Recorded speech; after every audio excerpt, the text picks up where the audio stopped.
লালনকে নিয়ে কাজ করা যা একেবারে জীবন চর্চার সঙ্গে যুক্ত হয়ে গেছে। কিছুক্ষণ আগে ডক্টর কুঞ্জবন বিশ্বাস, তিনিও আমার অত্যন্ত প্রিয় বন্ধু, এখানে তিনি প্রধান শিক্ষকই ছিলেন, বক্তব্য রেখে গেলেন লালনের প্রাসঙ্গিকতা নিয়ে। আমি লালন সম্বন্ধে আমাকে খুব সংক্ষেপে কিছু বলতে বলা হয়েছে, কিন্তু মুশকিলটা হয়েছে আমাকে লালন নিয়ে একটু লেখালেখিও আমি করছিলাম। এই অনুপ বলছে যে আপনার লেখা কিছুটা আমরা আবার ব্যবহারও করেছি, কিন্তু তারপর একটা বিশেষ জায়গায় এসে থমকে গেছি, দিশেহারা হয়ে গেছি।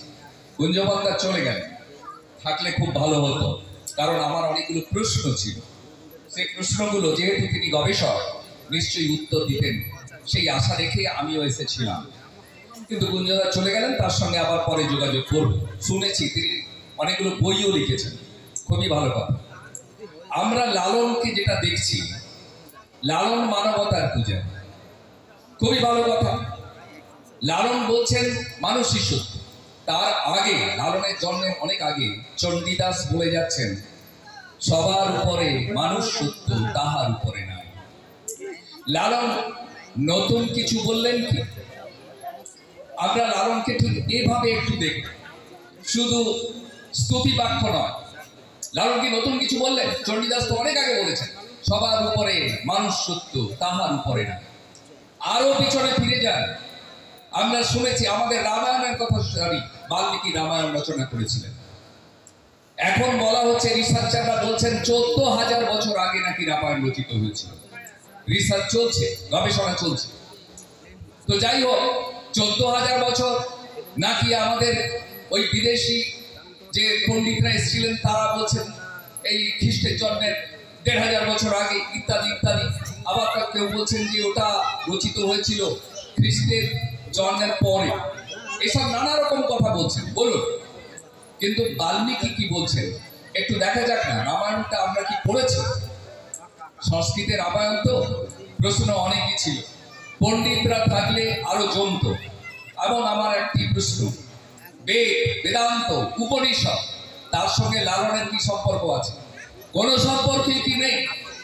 এটা একটা প্রশ্ন।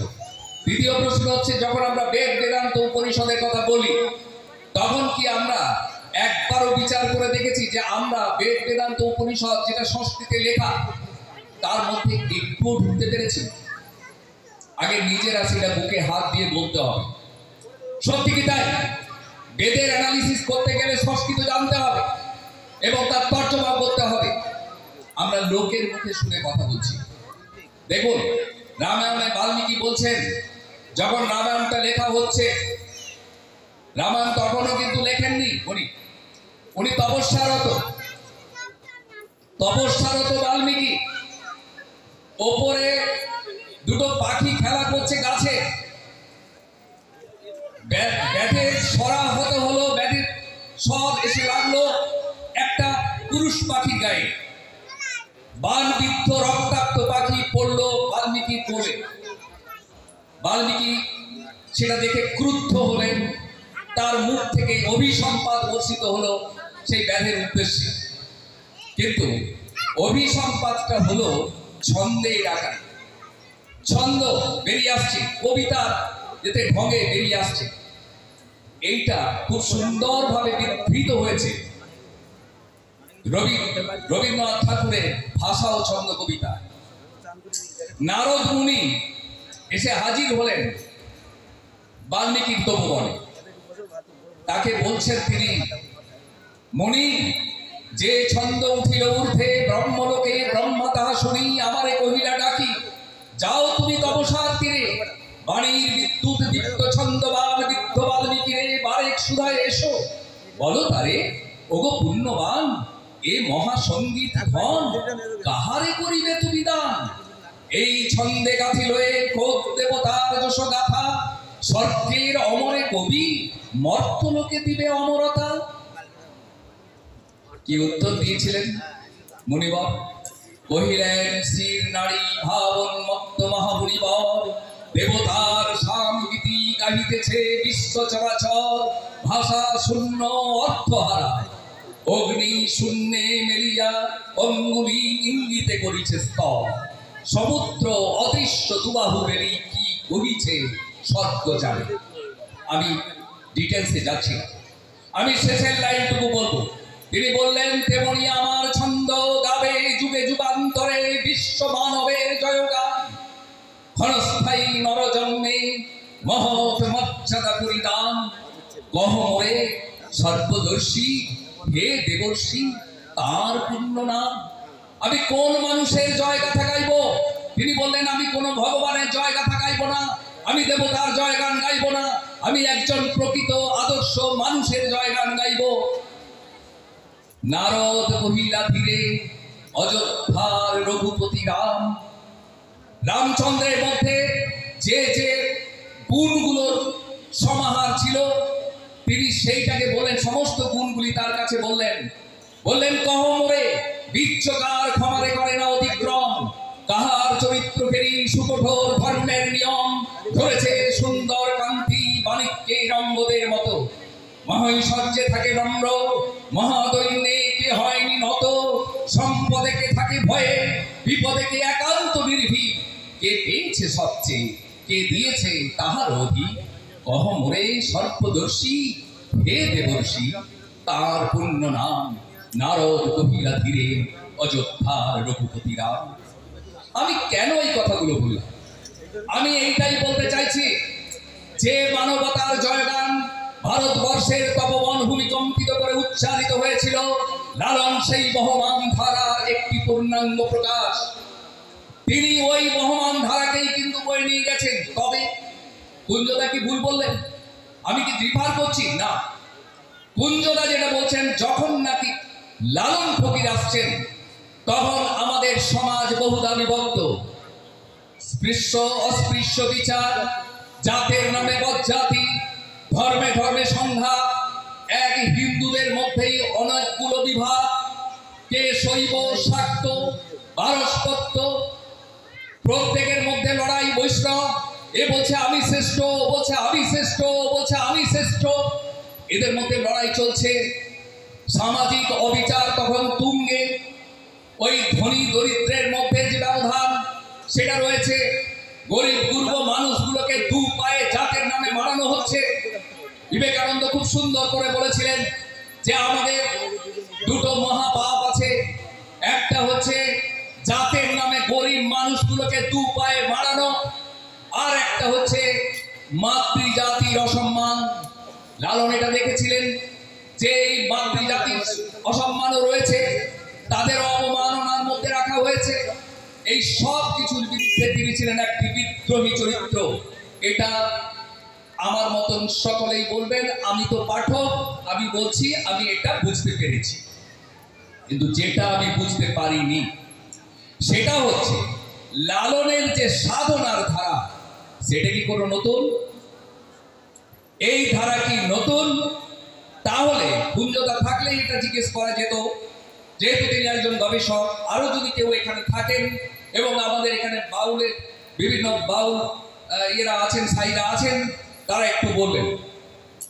এটা তো তন্ত্রের একটা ধারা এবং এখানে তো তারা 4 চক্র ভেদ করেন। আবার আমাদের তন্ত্রশাস্ত্রে সেখানে 6 চক্র ভেদের কথা বলা হয়েছে।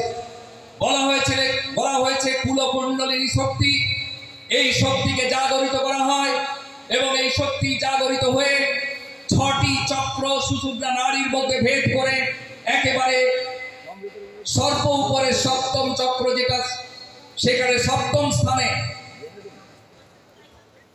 মিলিত হয় শিব ও শিবের সঙ্গে শক্তির মিলন হয় সহস্রারে।